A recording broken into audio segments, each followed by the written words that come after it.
where fairy tale meets reality and magic is commonplace, where the strong and selfish prevail, but the weak must struggle to survive. We follow an underdog who has everything against him as he is thrown into a situation where he realizes it's do or die. But thanks to a skill that separates him from the rest, he can finally rise to the top of the food chain and become the hero he was always destined to become. This is solo leveling.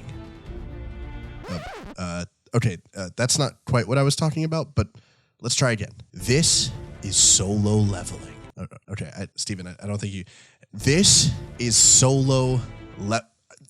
Play the opening.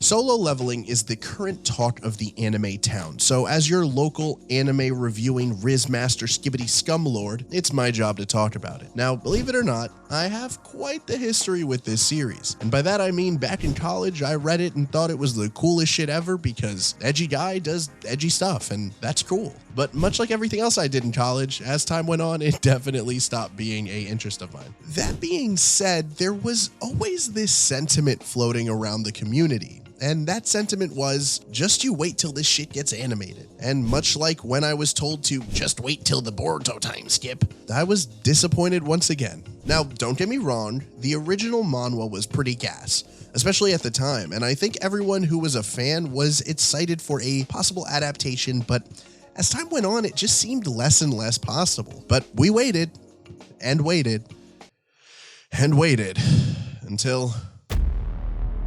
And now we're here in the good Lord's year of 2024, and it is finally here. And I'm not a huge fan of it. Now, before you come at me with the whole, you're just mad that Jinwoo clears your favorite anime characters.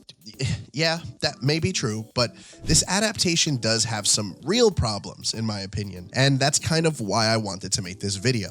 So, without further ado, let's discuss why solo leveling ain't all that, other than the manhwa. The manhwa is still pretty cool. First off, the pacing.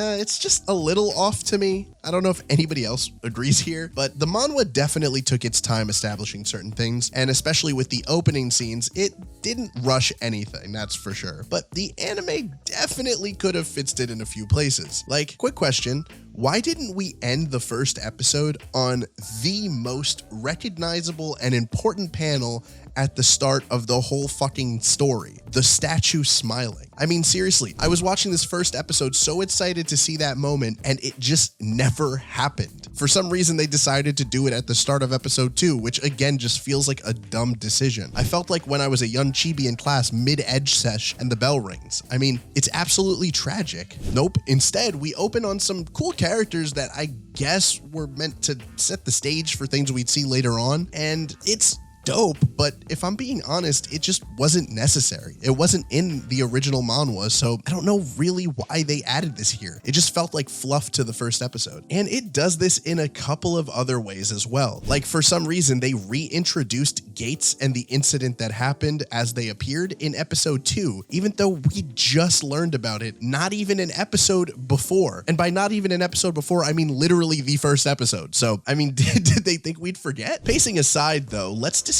animation, because I do believe this is probably my most contentious point, but man, it is the most like 7.5 out of 10 animation I've ever seen. Now, A1 Pictures have produced some bangers for sure, and I'm not gonna sit here and say this anime looks bad, because that's just not true. The show looks great, and the team should definitely be proud of the work they've done. I guess the problem here is just...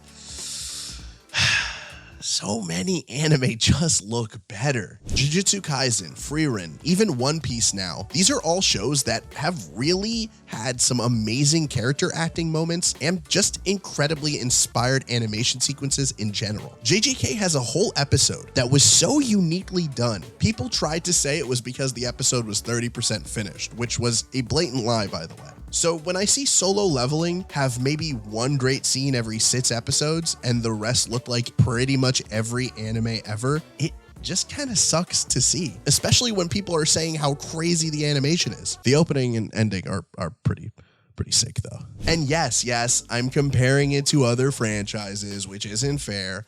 But fine, let's compare it to its own source material, the manhwa. I mean, look at this. You have eyes. It just doesn't hold up in places that it should. And yes, one is a still drawing, the other is animation, so it's not fair to really show this side by side, but even in movement, it just doesn't feel as if it was given the loving care that it could have been given. Again, it's not even that the anime is bad, it's just that I see people saying it's anime of the year worthy, and I'm just sitting here like, are we watching the same show? This maybe would be anime of the year, maybe in like 2015, but things are just different now. I'm tired of seeing these black-haired anime characters go from being weak cucks to becoming the absolute peak of human performance.